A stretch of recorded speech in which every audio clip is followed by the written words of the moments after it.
And he is the man many establishment conservatives want to go away, but former Republican Congressman Todd Akin is doing no such thing. With one slip of the tongue back in 2012, Akin gave Democrats the chance to craft their war on women political strategy.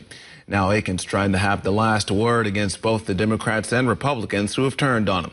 One America News D.C. contributor David Brody has more from Washington. Todd Akin is back, and he's going to combat against the GOP and Democrats in his new book. It's called Firing Back, taking on the party bosses and media elite to protect our faith and freedom.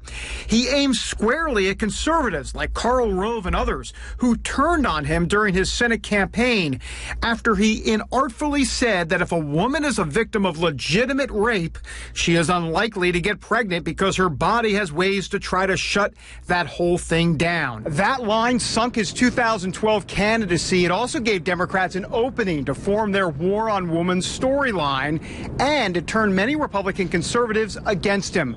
But here he is, having his say against DC establishment types 2 years later. My detractors say they think the book is about revenge and this and that, and there's a lot of people who don't want the book to come out.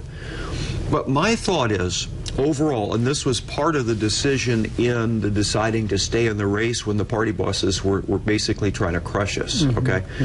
And that was, I don't think we ever advance good ideas unless we're willing to stand up to and fight bad ideas. So he says this book is about fighting the good fight and making sure good ideas win. But this whole process has seemed like a spiritual battle for him. I felt sort of peaceful, as though I were in a parachute.